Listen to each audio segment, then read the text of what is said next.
Today we are celebrating a very big birthday of a very important musician. When I was growing up, the only classical musician I knew about was this guy named Beethoven. One of my favorite cartoon characters, the piano-playing Schroeder in the Peanuts comics, every year would celebrate Beethoven's birthday.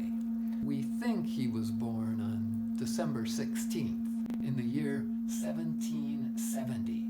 That makes this week his 250th birthday. Beto, the big 250. Why are people still paying attention to this guy? And I bet you've heard some of the songs that he wrote. Does that sound familiar?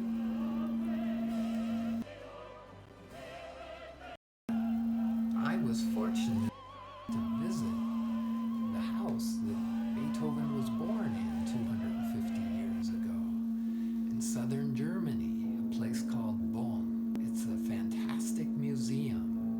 Visitors from all over the world come to see this house, which has manuscripts of music Beethoven wrote, instruments that he played.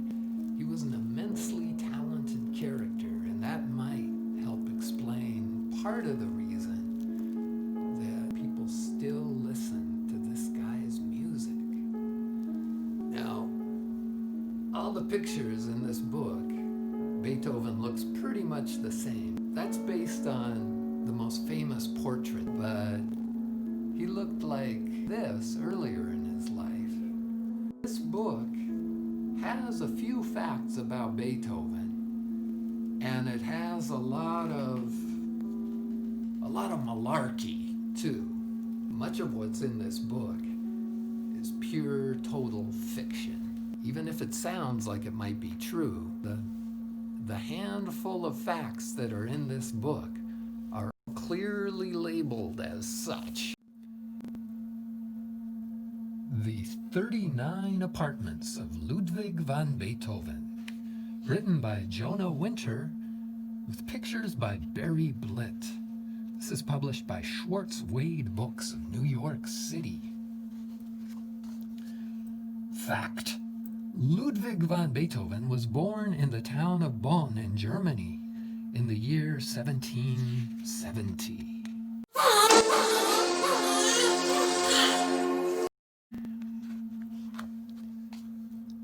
Years later, he became a great composer. Fact: Ludwig van Beethoven owned 5 legless pianos and composed great works on the floor. Fact: Ludwig van Beethoven lived in 39 different apartments, which is, of course, the subject of our story. See the book's title. But now, things get fuzzier. Did our hero really pour water on top of his head while composing? Why did he live in so many different apartments? And what were those apartments like? As far as we can tell, Beethoven's first apartment was a beautiful parlor in the center of Vienna, which is the capital of Austria. Here, it seems, he composed the Moonlight Sonata and his first symphony. But Ludwig forgot to pay the rent, so he was kicked out. This was a problem because, fact, it is very difficult to move a piano. Fact, it is even more difficult to move 5 pianos. After 2 centuries of research, we still have no clues as to how all the pianos made it from one apartment to the next, nor can we be certain that the following sentence is true, but here it is. Ludwig van Beethoven's next home was a basement apartment in a dangerous part of town. Here he composed piano sonatas 3 through 17, his violin concerto in D major, and the Second Symphony. Why did Ludwig move after only 8.5 days? Was it, as his diary suggests, because of the hideous, stinky cheese smell that filled his apartment? we do not know. Nor do we truly know how the pianos made it out of the building. But scuff marks discovered in the hallway can mean only one thing. The pianos must have been slid through the back door, then drawn up to the roof by a system of pulleys and lowered onto a second-floor balcony at the front of the building. Beto, do you believe there would still be scuff marks from 200 years ago in the hallways of that apartment? Hey, Beto, check this out. One of the neighbors is a dog. But Ludwig van Beethoven was going deaf, and he had to bang quite loudly on the 5 pianos to hear anything. Much research has revealed that there were complaints from the neighbors about the noise. Bits of paper with the German words for "shut up" have been discovered. And then there are the dents in the ceiling of his downstairs neighbor, probably made by a broomstick, banged repeatedly. Poor Ludwig was again kicked out.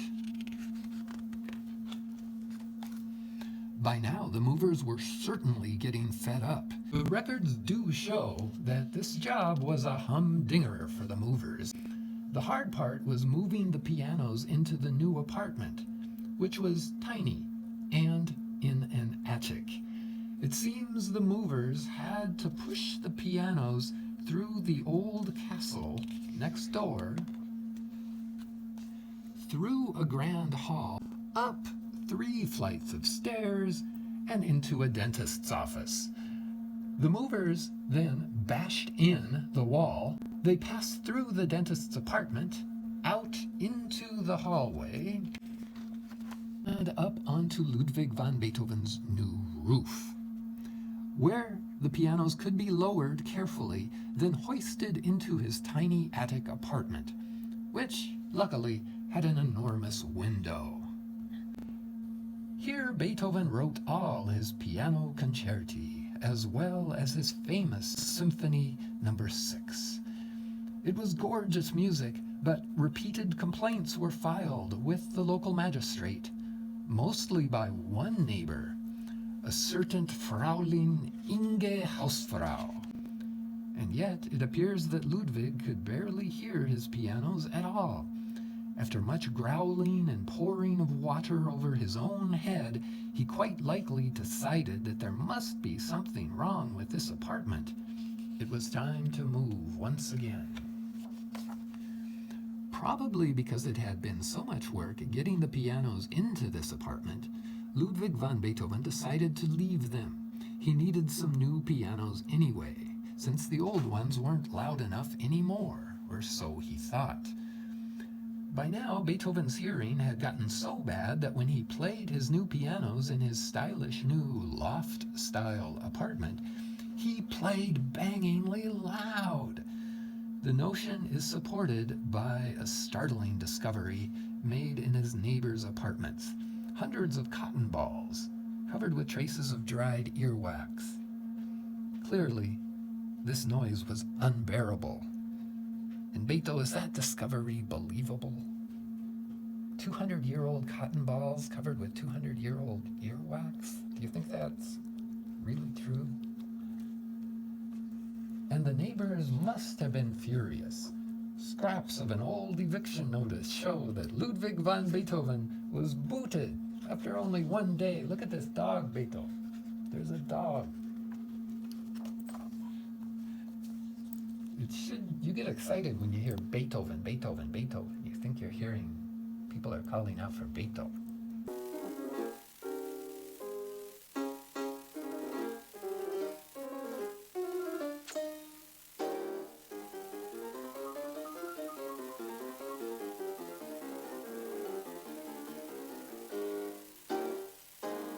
You never know how Beethoven is going to affect someone. It should be noted, however, that during that 1 day he composed 10 violin sonatas, 2 more symphonies, and 1 more string quartet. It seems to have been a good place to work.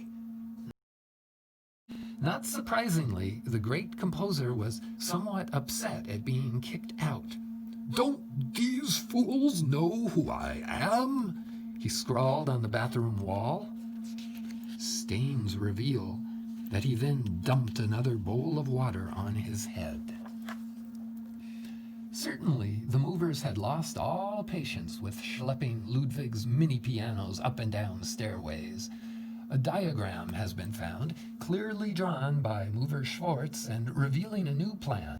The pianos would slide out the window toward the chimney, where a catapult would shoot them up into the air.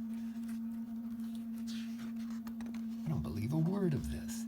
The pianos then would fall straight through a hole in the ceiling, where a gigantic piano-sized pillow would cushion their fall.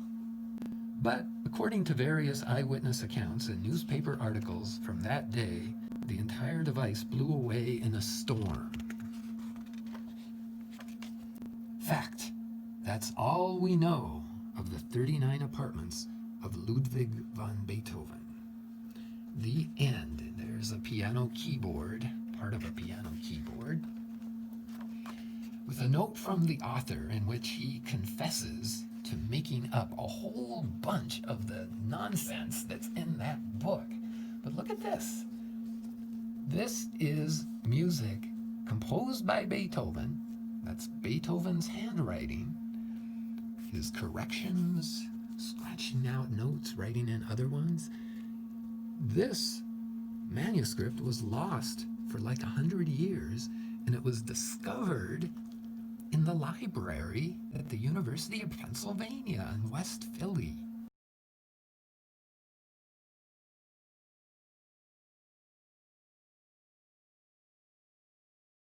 It's a fun book, anyway. You think about what it must have been like to have a noisy neighbor like Beethoven.